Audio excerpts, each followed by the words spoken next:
ముదిరిపోతారు sir అందరూ, బయట చెప్పుకోరు అంతే. అదే 12 yearsకే ముదిరిపోతున్నారు ఇప్పుడు జనాలు. అంటే మీరేమో పెళ్లి చేసుకోలేదు, నాన్నగారికి ఏమో ఇట్లా అవుతుంది, 3 అయిపోయినాయి, మళ్ళీ 4గో వాళ్ళు ఎంటర్ అయ్యారు, ఏంట్రా ఇది అని ఇండస్ట్రీలో వాళ్ళు మీ ఇంట్లో డైరెక్ట్గా మిమ్మల్ని అడగకపోవచ్చు. ఇది ఇది బయట అంతా నడుస్తున్నప్పుడు మీ యొక్క మనోభావాలు ఎలా ఉండేవి, మీ మానసిక స్థితి ఎలా ఉండేది? మానసిక స్థితి దాంతో కనెక్షన్ ఉండదండి నాకు. ఇప్పుడు నేను దాంతో కనెక్ట్ అయ్యాను అనుకోండి, ఓకే. ఇప్పుడు నేను నా లైఫ్ ఏంటో నేను సరిదిద్దుకుంటే నా సక్సెస్ నాది.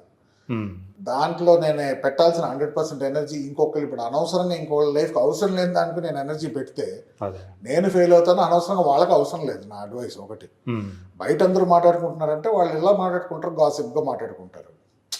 ఇప్పుడు గాసిప్ ఏంటండి, వాడికి 4గో పెళ్ళి అవుతుందంట అంటే వాళ్ళు ఒకళ్ళు మంచిగా ఫీల్ అవుతారు కదా, ఆబ్వియస్లీ దే ఫీల్ బెటర్, వాళ్ళ లైఫ్ ఇదిగా ఉందో మన చాలా బెటర్ రా అని లోపల అనుకోవడం వరకు ఉంటుంది అదండి. It's is a human tendency.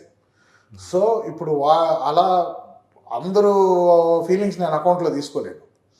బయట మాట్లాడుకున్న వాళ్ళు మాట్లాడుకుంటూనే ఉంటారండి, దాన్ని ఎవరు ఆపలేరు. ఇప్పుడు ఇంకోళ్ళ గురించి నేను మాట్లాడుకుంటాను, ఎవరన్నా నన్ను ఆపగలుగుతాడా?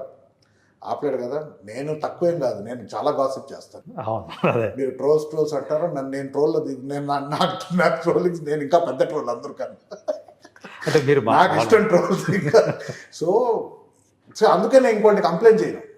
ఇప్పుడు 100 మంది ఉన్నారండి, మీమ్ ఛానల్ ఉన్నారు, వీళ్ళు కౌంటర్లు వేస్తుంటారు. మన మీద వేసినా కూడా దాని కోపం ఎంత పడదు. మనం ఇంకోళ్ళ మీద మన మామూలుగా joke on humour note anything is okay. ఒకళ్ళు పర్సనల్ లైఫ్ ఒక సెన్సిటివ్ మ్యాటర్ దగ్గర జోక్ చేయకూడదని నేను నా ప్రిన్సిపల్ అది. సో ఇంకోళ్ళు ఏమన్నా చేసినా నేను వాళ్ళని ఆపే రైట్స్ లేదు, కానీ నేను యాక్సెప్ట్ చేయను, అంతే, దూరం ఉంటా. అదే నాన్నగారి విషయంలో సగం అలాగే జరిగింది కదా. అది ఆయన అంతా కూడా అంటే ఆయన పర్సనల్ స్పేస్ కావచ్చు, కానీ దాంట్లోకి వెళ్ళిపోయి ఆయన గురించి రకరకాలుగా ఎవరైతే ఇంతమంది మాట్లాడారో అదే ఆయన కష్టాల్లో ఉన్నప్పుడు, మానసికంగా ఆయన దెబ్బతిన్నప్పుడు వాళ్ళు వచ్చి హెల్ప్ ఏం చేయలేదు. ఒకటి, వాళ్ళగా ఏమైనా హెల్ప్ చేశారా ఫైనాన్షియల్గా, ఎమోషనల్గా? ఎవరెవరు మాట్లాడుతున్నారు, ఎవరు వచ్చి హెల్ప్ చేయలేదు. ఒక మెతుకు ఫుడ్ ఎవడు పెట్టలేదు ఆయనకి, ఆయన కష్టాల్లో ఉన్నప్పుడు. బయటికి ఎలా కనిపిస్తుంది, పెద్ద ఇంటి నుంచి వచ్చారు, ఆయన ఇష్టం వచ్చినట్టు చేసుకుంటున్నాడు కాదు. ఇప్పుడు అదే నేను రియల్గా నేను అతను మొత్తం కూర్చొని ఆయన ఏమేమి స్ట్రగుల్స్ వెళ్ళాడంటే వేరే పర్స్పెక్టివ్లో చూస్తారు. ఓకే, జనాలు ఇప్పుడు వాళ్ళు కామెడీ చేసుకోవడానికి అది కామెడీ అయిపోతుంది. ఒక్కొక్కటి పక్కన లైఫ్ కామెడీ చేయడం చాలా ఈజీ అండి. ఇప్పుడు ఎవరినైనా నాకు ఒక మంచి వ్యక్తిని తీసుకురండి, ఏం చేయడు లైఫ్లో, కామ్గా ఉంటాడు, ఏం పెద్ద ఇది పెట్టుకోడు.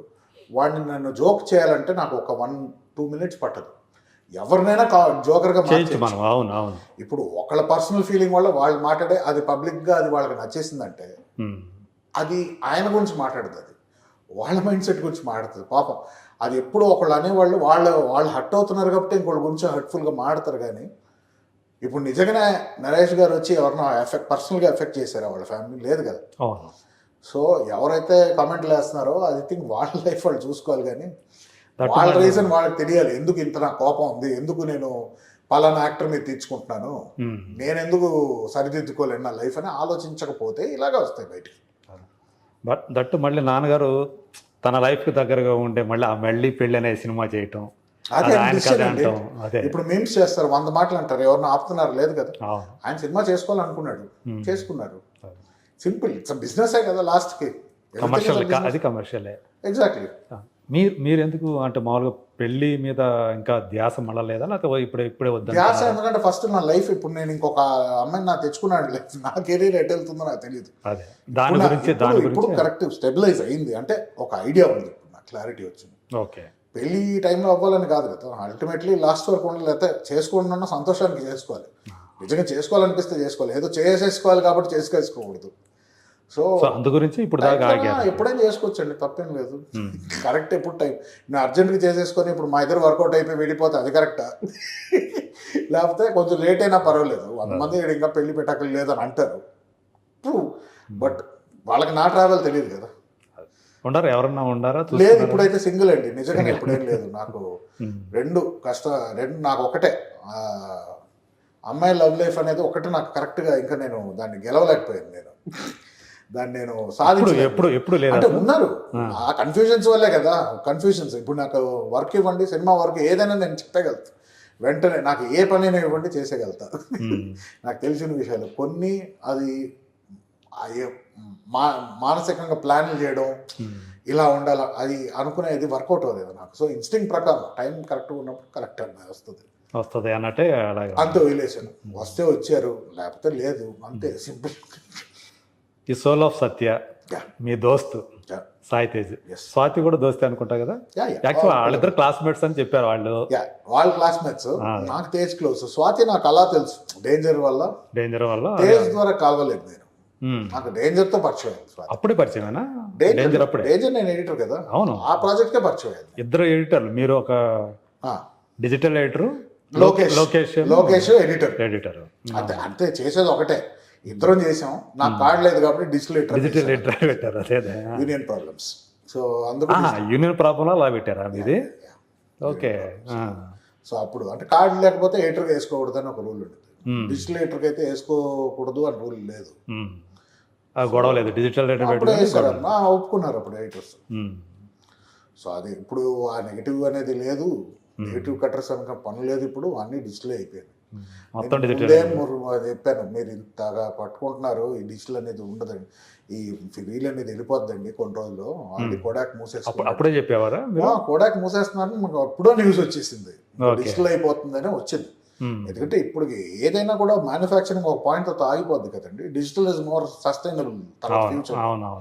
అప్పుడే యూనియన్ అప్పుడు ఉండదండి. అప్పుడు డిజిటల్ ఎడిటర్స్ యూనియన్ మేము పవర్ఫుల్ అవుతాం. అప్పుడు నేను డిజిటల్ యూనియన్ ఈ రోజే పెడతా ఎడిటర్స్ది.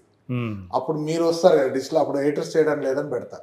మొత్తం సినిమా డిజిటల్ చేస్తాం, మీరు చేయడానికి ఉండదండి. అప్పుడు ఏ న్యాయం, అప్పుడు మీకు ఎలా అనిపిస్తుంది అని అడిగేవాడు. నిజానికి అదే అయింది చివరికి వచ్చేటప్పటికి. అవుతుందని తెలుసు, లాజిక్ గా చెప్పాను. అందుకే ఇప్పటి నుంచే కలుపుకోండి కొత్త వాళ్ళని. ఎడిటర్స్ అంటే డిజిటల్ ఇదా, దీంట్లో కూడా కాస్ట్ ఫీలింగ్ ఇది ఎందుకు, దీనికి నువ్వు డిజిటల్ నువ్వు యానలాగ్ అనుకుంటూ దీంట్లో ఎందుకు ఫిల్మ్ నెగటివ్. ఎడిటర్స్ అంటే మీరు సపోర్ట్ చేయాలి యంగ్స్టర్స్ని. యూనియన్ ఎందుకు, ఎడిటర్గా ఒకళ్ళు వస్తే వాళ్ళని మీరు కాపాడుకోవాలి. అయినా కానీ వాళ్ళు ఇది కాదు, అది అంతే అండి, ఒక ఎవల్యూషన్ అంతే, జనరేషన్ టు జనరేషన్. అది కొంతమంది ప్రోగ్రెసివ్గా ఉండేవారు, చాలా వరకు మంది కొత్త ఎడిటర్స్ రాకూడదు అనేవారు. వాళ్ళకి ఎక్కడ మళ్ళీ కొత్త ఎడిటర్స్ రాకూడదు అప్పుడు ఉండేదండి నిజంగా. ఇప్పుడు కూడా వాళ్ళని గుండె మీద వేసుకొని చెప్పండి ఎడిటర్స్ అందరినీ, నేను ఇప్పుడు చెప్తా. వాళ్ళు వస్తే మనకు ఆదాయం పోద్ది. Okay, simple. సో మనమే నడుస్తూ ఉండాలి అంతే, మనకి మనం నడవాలి. మరి కొత్త రక్తం ఎట్లా వస్తుంది? ఇప్పుడు లేదండి, ఇప్పుడు అందరూ కొత్త వాళ్ళు వచ్చేస్తున్నారు. ఇప్పుడు ఆపడానికి కూడా లేదు కదా. అప్పుడు కూడా ఆపడానికి లేదు. అప్పుడు కూడా నేను అంటే ఒక నవీన్ విజయకృష్ణ ఎడిటర్గా తప్పుకున్న తర్వాత నవీన్ నూలు వచ్చాడు. నవీన్ అనే పేరు అయితే కంటిన్యూ అవుతుంది. నవీన్ పరిచయం ముందు నుంచే పరిచయం. మా నవీన్ మధు ఇద్దరు ఉండేవారు, వాళ్ళిద్దరు ఫస్ట్. దాని తర్వాత అప్పుడు వాళ్ళు ట్రైలర్స్ చేసేవారు. అప్పుడు ఫస్ట్ టైం నాకు పరిచయం మున్నా ట్రైలర్స్ చేసినప్పుడు నేను బిజీ ఉండే, అప్పుడు రాఖీ సినిమా బిజీగా ఉన్నప్పుడు మున్నా ట్రైలర్స్ వంశీపేటపల్లి గారు పట్టారు వాళ్ళిద్దరిని. అతను నేను పరిచయం చేసుకున్నాను. సో తను కూడా నేషనల్ అవార్డు. ఇప్పుడు బాగా Naveen is one of the prominent editors ఇప్పుడు ఇండియాలో. అంతే, ఇండియాలో చెప్పొచ్చు, ఎందుకంటే మన సినిమాలు ఇప్పుడు almost everything is so good కదా. So I'm happy. అదే అలా డెవలప్మెంట్ వాళ్ళు కూడా దే షుడ్ బి నెక్స్ట్ కూడా వాళ్ళ నెక్స్ట్ సక్సెసెస్ వాళ్ళని కూడా ఎంకరేజ్ చేయాలి. వాళ్ళకి మనం ఒకసారి సపరేషన్ అనిపించాం ఫర్ రీజన్స్. ఓకే, నేను ఇప్పటికీ వాళ్ళు తప్ప కాదా అని కాదు, ఒక సిస్టమ్ ఉండింది అప్పుడు. ఇప్పుడు ఆ సిస్టమ్ మారింది. ఇప్పుడు మన ఆ సిస్టమ్ అప్పుడు కొంచెం మనకి ఎఫెక్ట్ అయింది కాబట్టి మన నెక్స్ట్ ఫామ్ అవుతున్నప్పుడు we should be more open. కొత్త ఎడిటర్స్ రావాలి, యంగ్స్టర్స్ రావాలి. ఇప్పటికి చాలామంది ఇప్పుడు విమెన్ ఎడిటర్స్ కూడా చాలా మంది వస్తున్నారు చాలా కొత్తగా. Very happy to know. ఇప్పుడు మీరు టెక్నికల్ గా చూసుకుంటే, అంటే టెక్నికల్ డిపార్ట్మెంట్ లో చాలా మంది ఆడవాళ్ళు వచ్చేస్తున్నారు, డైరెక్షన్ లో వస్తున్నారు, ఎడిటింగ్ లో. ఇప్పుడు నా ఫిల్మ్స్ కి కూడా ఒక విమెన్ పర్స్పెక్టివ్ తీసుకుంటా. ఎందుకంటే ప్రాబబ్లీ నేను చూడండి వాళ్ళు కొన్ని చూడగలుగుతారు, వాళ్ళకి కొంచెం అనిపించింది, మనకు అనిపించింది కొంచెం అనిపిస్తాయి వాళ్ళకి. అండ్ అది ఒక పర్స్పెక్టివ్ వేరే ఉండొచ్చు. ఎగ్జాక్ట్లీ, పర్స్పెక్టివ్ అంటే ఒక వ్యక్తికే మారుతుంది. బట్ ఒక ఉమెన్ పర్స్పెక్టివ్ ఎప్పుడు కొంచెం డిఫరెంట్ గా ఉంటుంది.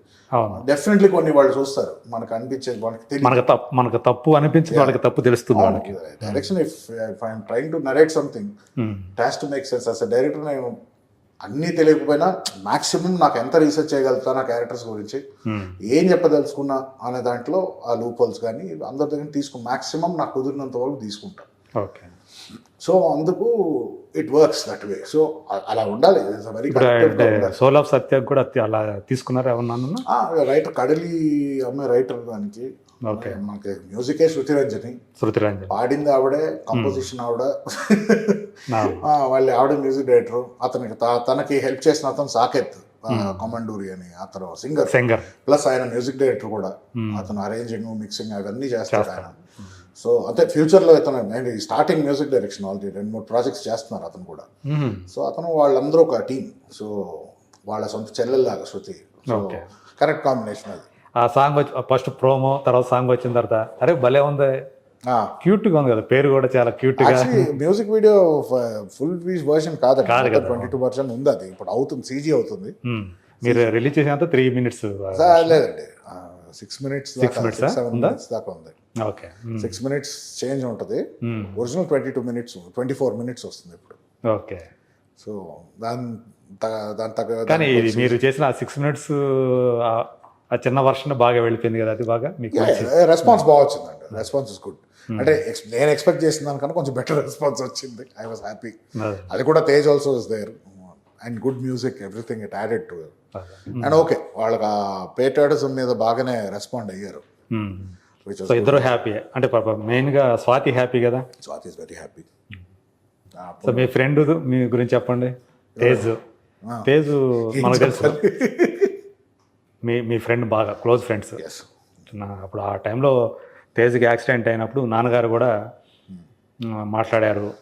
అబ్బాయి నవీన్ అను ఇద్దరు మంచి క్లోజ్ ఫ్రెండ్స్. కోపం అంతే, బైక్ లో వద్దు అనేసరికి మేము ఇంకా నడుపుతునేసరికి అది కూడా చెప్పాడు ఆయన కదా. అదే వద్దు అనేసరికి మనం ఒకటి చేస్తే మళ్ళీ దాంట్లో ప్రాబ్లం అయింది అనుకోండి.